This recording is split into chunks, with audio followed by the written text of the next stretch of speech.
परम पिता परमात्मा पूर्ण ब्रह्म सर्व सृष्टि रचनहार कबीर परमेश्वर जी की असीम रजा से आप सभी पुण्यात्माएं सत्संग सुनने के लिए उपस्थित हुए। जिस प्राणी के बहुत ही पुण्यक्रम पूर्व जन्म के उनके साथ होते हैं, उनको ये सु अवसर प्राप्त होता है। अन्यथा ऐसे अनमोल जीवन को ये प्राणी मनुष्य जीवन को ऐसे ही माया के जोड़ने में और सांसारिक परंपराओं को निभाने में इसी में नष्ट करके आगे महाकष्ट को प्राप्त होता है। 84 लाख प्रकार के प्राणियों के शरीरों में न जाने कितने कष्ट उठाता है, जंगलों में भटकता है, भूखा प्यासा गर्मी सर्दी इनसे पशु पीछे पड़े रहते हैं, एक पल की चैन नहीं। जिन प्राणियों को ये मानव शरीर प्राप्त होता है, उनके ऊपर परमात्मा की विशेष श्रद्धा होती है। पिछले पुण्य कर्म बहुत ज्यादा उनके संग होते हैं। और मनुष्य जीवन प्राप्त करके जो प्राणी परमात्मा की भक्ति नहीं करते हैं, दुर्भाग्य उन प्राणियों का। उसका कारण ये होता है कि उनको सत्संग नहीं मिलता। और सत्संग मिले बिना हमें पता नहीं चलता कि हम किस लिए जन्मे थे, हमारा मनुष्य जीवन का कर्तव्य क्या था। अन्य समाज के विचारों से हमने इतना अवश्य जान लिया कि निर्वाह के लिए हमने भरसक प्रयत्न करना चाहिए। यदि हम मेहनत प्रयत्न नहीं करेंगे तो भूखे मर जाएंगे, हमारे बच्चे नहीं पलेंगे। ये तो बात बिल्कुल सही है, लेकिन ये तो है संसार के विचार। अब हमें इस मनुष्य जीवन में यदि इतना ही कार्य करना था तो ये तो पशु पक्षी भी कर रहे हैं। मनुष्य से भी अच्छी तरह प्यार से अपने बच्चों को पालते हैं। पक्षी अपने मुख में आहार लेकर आता है, अपने बच्चों को खिलाता है, अपने मुख से निकालकर बाद में स्वयं खाता है।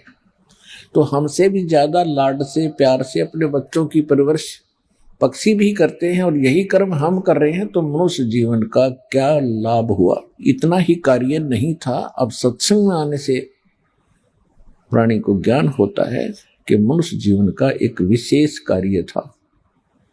यदि वो कार्य मनुष्य जीवन प्राप्त प्राणी नहीं करता है तो उसका मनुष्य जीवन पशु के तुल्य है, पक्षियों के तुल्य है। जैसा क्रिया वो करते ऐसे ही ये स्वयं कर रहा है।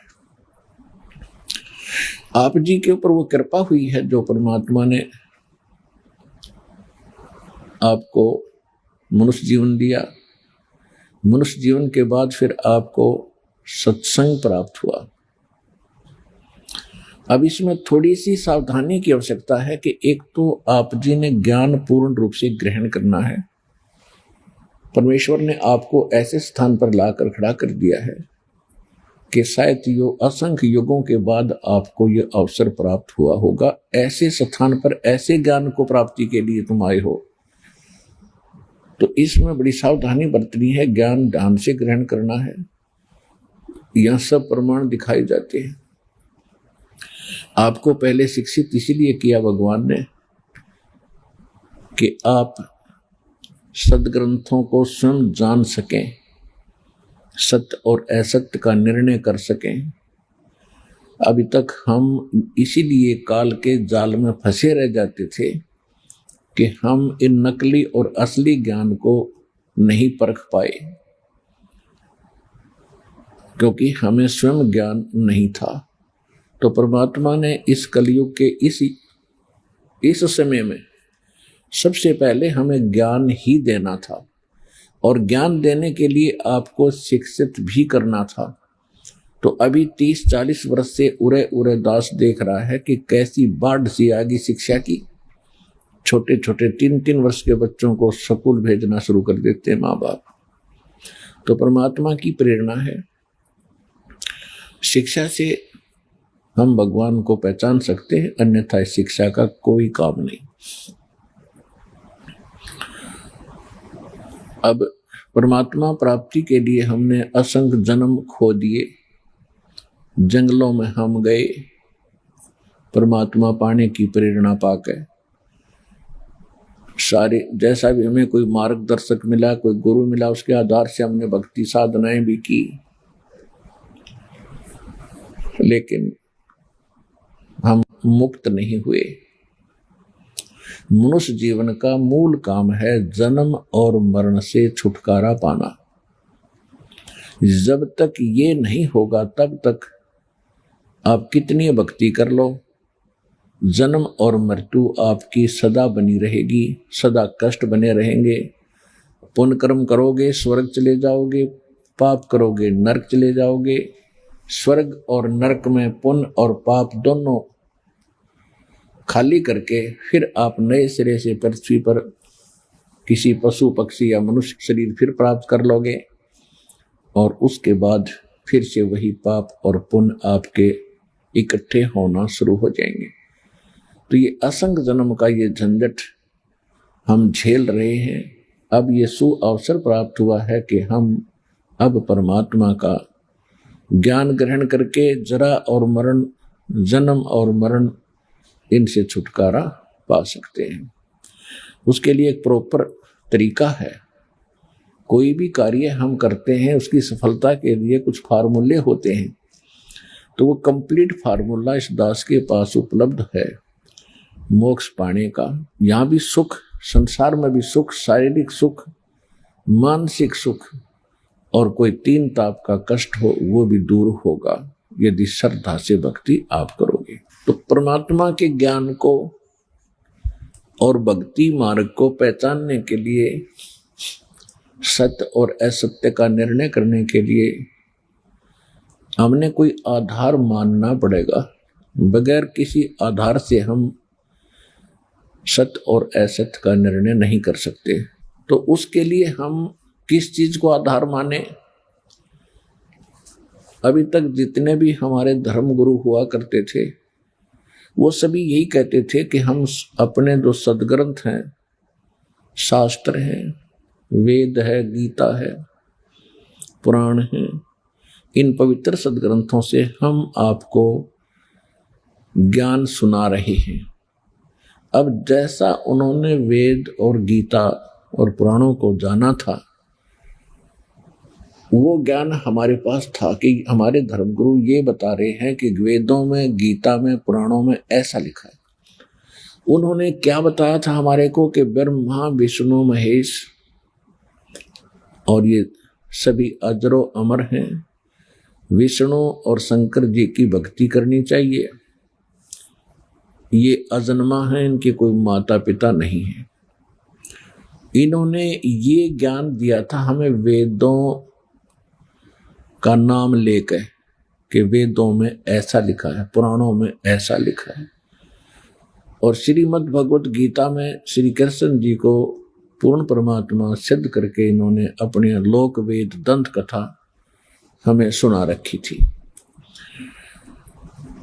और परमात्मा स्वयं आते हैं अपना यथार्थ ज्ञान बताने के लिए। वो प्रत्येक युग में आते हैं, लेकिन उस समय हम परमात्मा को पहचान नहीं पाते क्योंकि हमने ज्ञान गलत ग्रहण कर रखा होता है। और हमारी जो बुद्धि होती है वो इस बात पर टिकी होती है कि परमात्मा तो निराकार होता है। फिर कुछ एक ऐसा ज्ञान हमें मिला था कि श्री राम श्री कृष्ण ये परमात्मा थे, पूर्ण ब्रह्म थे, सारी सृष्टि के रचने वाले थे। फिर हम अगर साकार भगवान को मानने लगे तो राम और कृष्ण इन्हीं तक सीमित हो गए। 600 वर्ष पहले भगवान ने आकर बताया था, 3 देव की जो करते भक्ति उनकी कदे ना होवे मुक्ति। कि ब्रह्मा विष्णु महेश की जो भक्ति करते हैं उनका मोक्ष कभी नहीं हो सकता, क्योंकि ये तीनों देवता भी नाशवान हैं, और नाशवान की भक्ति करेंगे तो हम स्थिर कैसे हो सकते हैं, हमारा मोक्ष कैसे हो सकता है। कौन सा मोक्ष? श्रीमद् भगवत गीता अध्याय नंबर 18 के श्लोक नंबर 62 में कहा कि अर्जुन, तू सर्वभाव से उस परमेश्वर की शरण में जा, उसकी कृपा से तो परम शांति को और सनातन परम धाम को प्राप्त होगा। गीता अध्याय नंबर 15 के श्लोक नंबर 4 में कहा कि अर्जुन, तत्वदर्शी संत की प्राप्ति के उपरांत परमेश्वर के उस परम पद की खोज करनी चाहिए, जहां जाने के बाद साधक फिर लौटकर कभी संसार में नहीं आते, और केवल उसी परमात्मा की भक्ति कर जिसने सब ब्रह्मांडों की रचना की है। तो इससे एक तो ये सिद्ध हो गया कि गीता ज्ञान दाता से अन्य कोई भगवान है, और गीता ज्ञान देने वाला स्वयं कह रहा है कि उस परमात्मा की भक्ति करो, अन्य की नहीं करनी, और उसकी भक्ति से आप वो पद प्राप्त करोगे, वो स्थान प्राप्त करोगे कि फिर कभी जरा मरण नहीं होगा, फिर लौटकर संसार में कभी नहीं आओगे। अपने विषय में गीता ज्ञान देने वाला भगवान खुद कह रहा है कि अर्जुन, दूसरे अध्याय के 12वें श्लोक में, चौथे अध्याय के 5वें और 9वें श्लोक में, 10वें अध्याय के दूसरे श्लोक में, कि अर्जुन, तेरे और मेरे बहुत जन्म हो चुके हैं, तू नहीं जानता, मैं जानता हूं।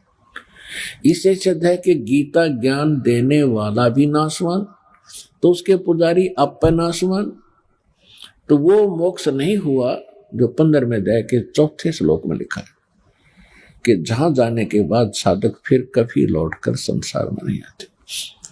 18वें अध्याय के 62वें श्लोक में क्या है कि उस परमेश्वर की शरण में जा जो पूर्ण मोक्ष देता है, उसकी कृपा से तो परम शांति को प्राप्त होगा